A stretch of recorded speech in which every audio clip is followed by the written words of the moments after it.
तसं बघायला गेलं तर मी स्वतःला फार भाग्यशाली समजते. कारण पहिल्या टर्ममध्ये एक कॅबिनेट मंत्री म्हणून आणि एक महिला मंत्री म्हणून एक योजना राबवत असताना तुमच्या जे राज्याचे प्रमुख असतात ना, मुख्यमंत्री असो, उपमुख्यमंत्री असो, त्यांनी तुमच्यावर हा विश्वास दाखवणं, हम्म. की बाबा ही वयाने लहान आहे आणि महिला आहे, हिच्याच्याने हे होईल का नाही, हा कुठेही दुटप्पीपणा किंवा डाऊट मला त्यांच्या कधीही कुठल्याही याच्यामध्ये जाणवला नाही. हम्म. ही ही कुठल्याही मंत्र्यासाठी किंवा लोकप्रतिनिधीसाठी खूप महत्त्वाची गोष्ट असते. मी आज मुख्यमंत्री म्हणून एकनाथ शिंदे साहेबांकडे कधी गेली तरी मला असं कधी वाटलं नाही की मी अजितदादा गटाची मंत्री आहे. हम्म. हम्म. यु नो मी कधी फडणवीस साहेबांकडे कुठं काही अडचण आली सल्ल्यासाठी गेली, कारण ते 5 वर्ष मुख्यमंत्री, हो. मोठा प्रशासकीय अनुभव त्यांना आहे.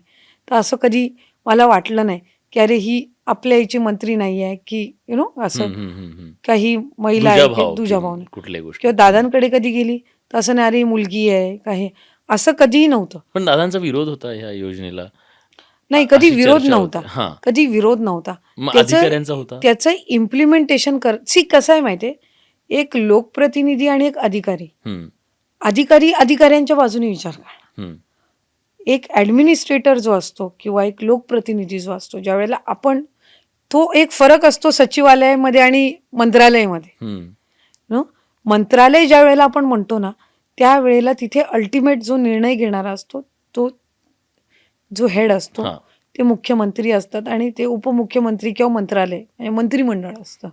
सचिवालय हे सचिवालयाच्या बाजूने विचार करणार, ते आपल्याला गोष्टी इम्प्लिमेंटेशन चांगलं करण्याच्या दृष्टिकोनातून, अंमलबजावणी चांगली करण्याच्या दृष्टिकोनातून ते आपल्याला सुचवणार, हम्म. की ह्या गोष्टी आपण करू शकतो, ह्या गोष्टी आपण नाही करू पण शकतो. अधिकारी तर सांगत होते की हे शक्यच नाहीये होणं, नाही, किंवा कारण का त्यांचा सांगत अडथळा होते, होता.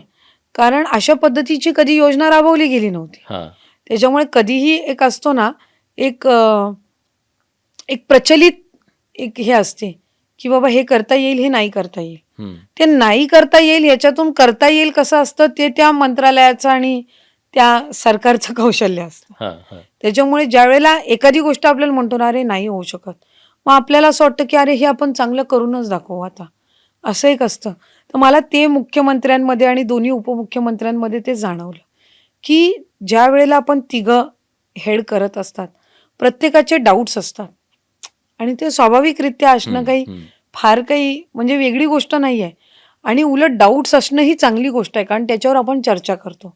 ज्यावेळेला ही योजना आणली आम्ही खूप त्या बाबतीतली चर्चा झाली की हे 1200 ठेवावं का 1500 करावं, उत्पन्न 2.5 लाख असावं का 2 लाख असावं का हम्म. का हम्म. 1 लाख असावं. ह्या अनेक गोष्टींवर आहे ना ह्या चर्चा झाल्या. त्याच्यावर किती आपण महिलांपर्यंत पोचू शकतो हम्म. याचा बारकाईनं विचार करण्यात आला. आणि ही चर्चा झाली नसती ना हम्म. तर ही योजना यशस्वी ठरू शकली नसती. सगळ्या बाजूनी चर्चा झाली. आम्ही पहिला शासन निर्णय निर्गमित केला, त्याच्यानंतर पण सूचना आल्या, त्या सूचना आम्ही घेतल्या. जर नाही तसे घेतल्या बदल असत्या केले तुम्ही ते. केले, कारण शेवटी ग्राउंड लेवलला काम करणारा जो असतो अधिकारी, हम्म.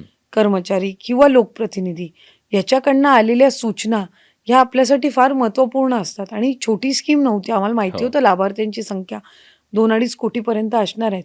त्याच्यामुळे ज्या ज्या सूचना येत गेल्या त्याच्यातलेही आम्ही फिल्टर केल्या की कुठल्या घेतल्या पाहिजेत, कुठल्या नाही घेतल्या पाहिजेत. त्या दिवशी निकाल आल्याच्या नंतर दादांची खूप बोलकी प्रतीक, मिश्किलपणे दादा असं म्हणाले की आकडे जसजसे वाढत होते तसं माझ्या डोक्यात होतं की आता आपल्याला हे ह्या योजनेचे हे आकडे कसे बसवायचे.